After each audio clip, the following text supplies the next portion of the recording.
Hi, this is your Professor Sudha Kolathuparambal, Section 5.3 Conditional Probability and the Multiplication Rule.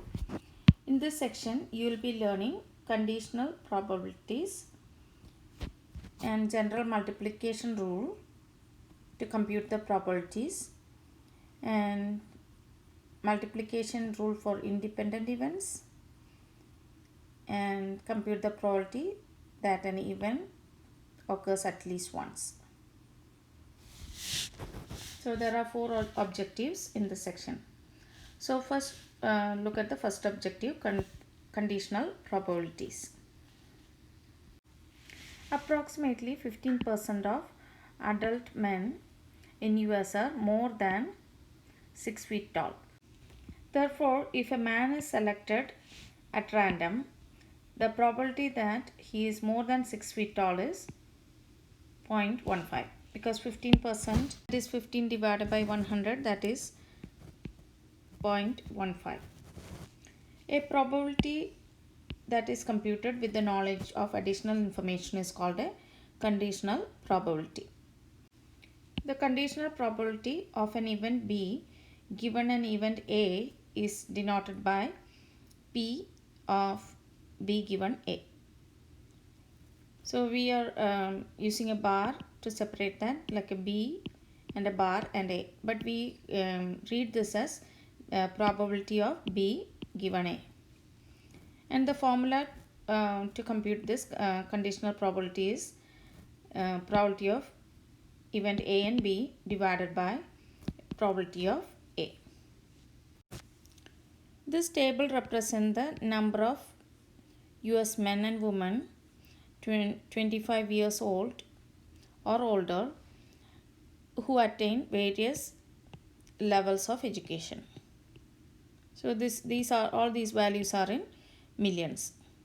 So this first row is the men, second row is the women, and we need to find the probability that the person is a man, probability that the person is a man with bachelor degree, and probability that a person has a bachelor degree given that he is a man. So the last one is a conditional probability.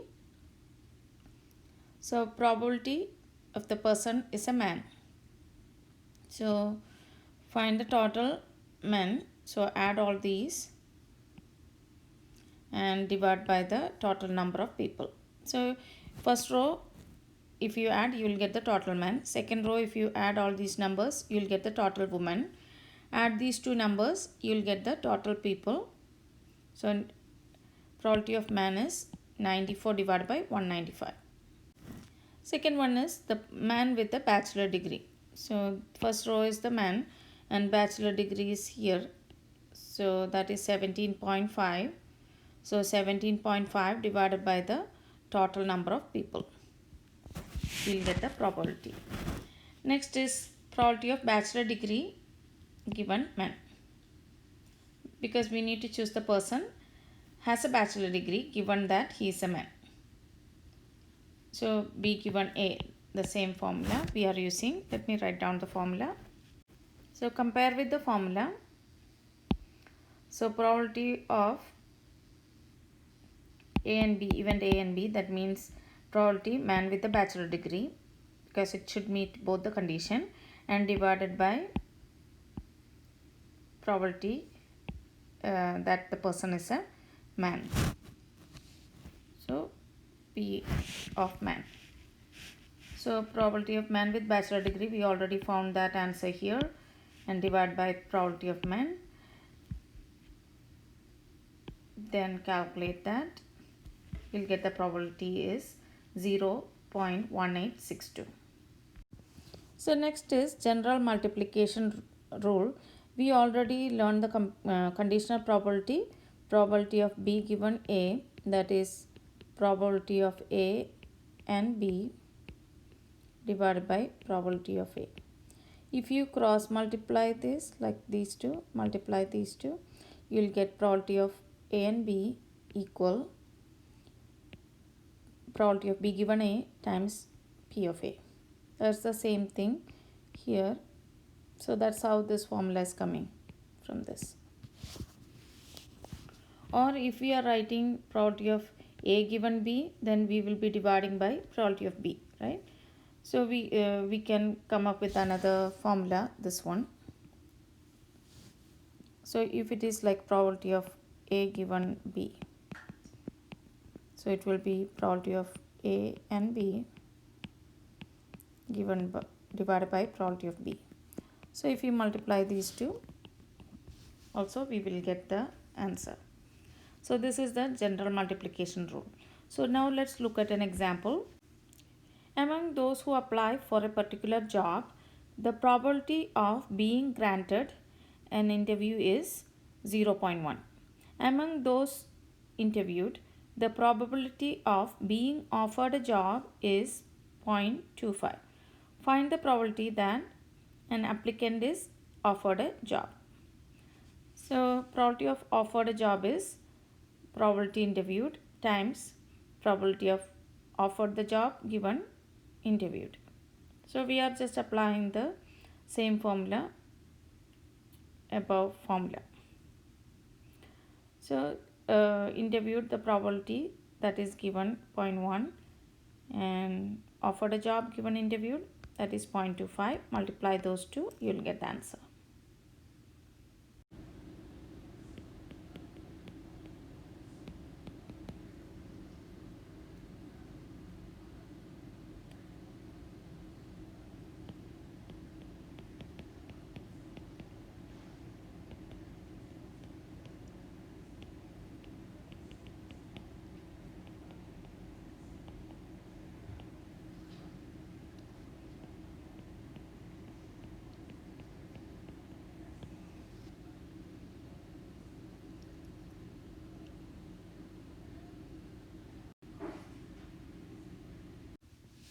Independent events.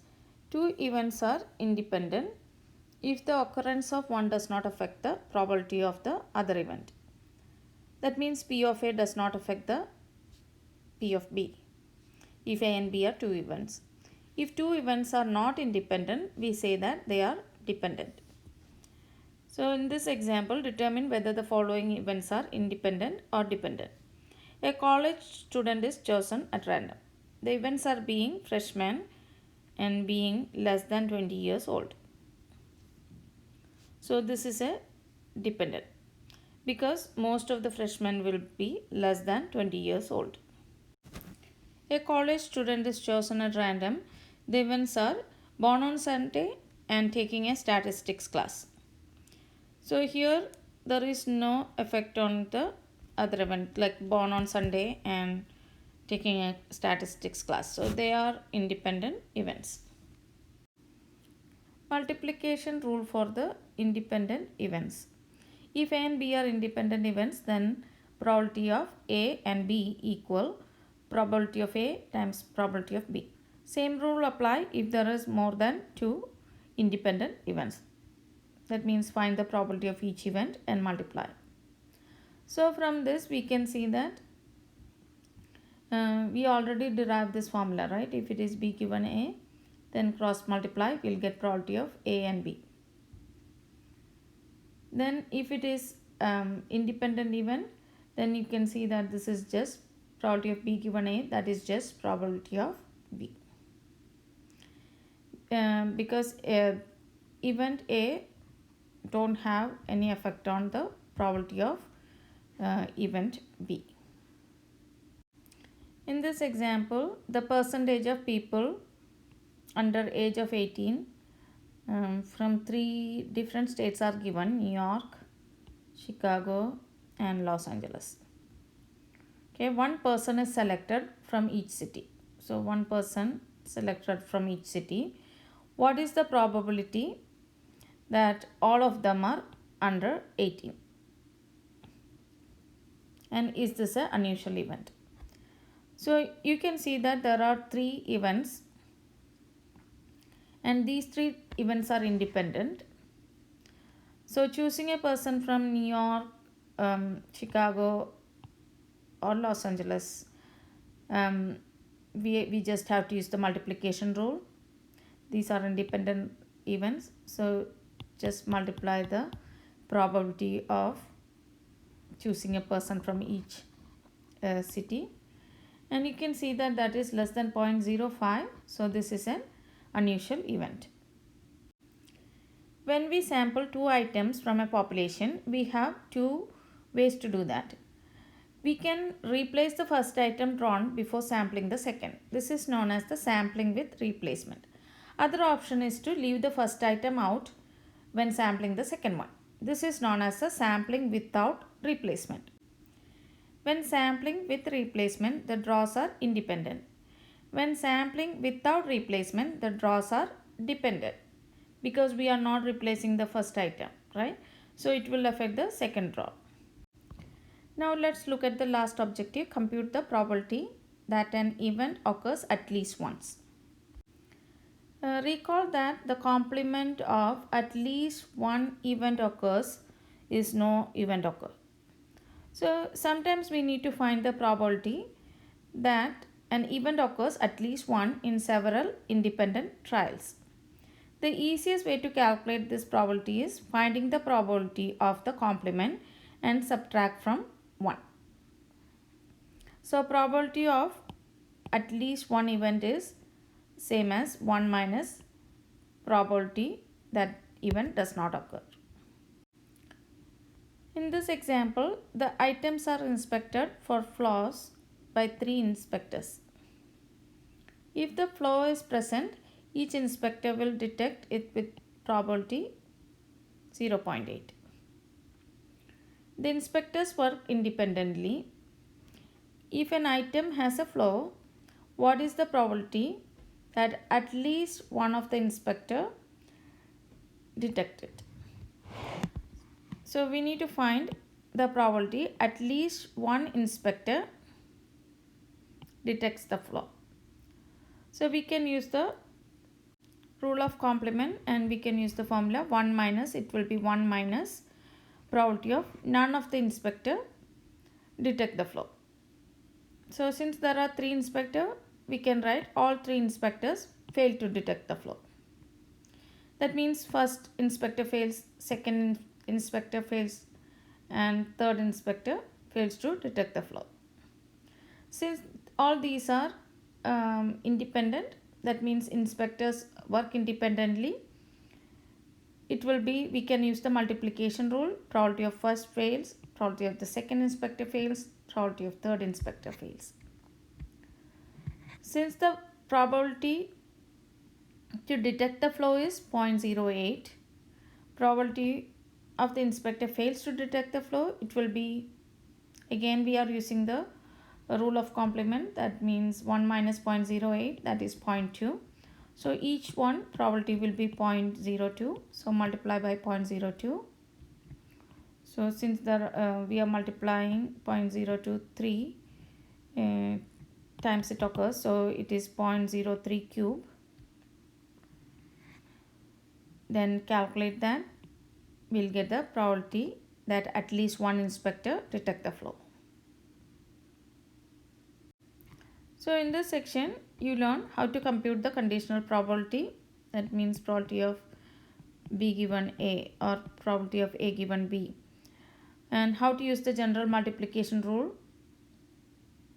for the events of the form A and B, like probability of A and B,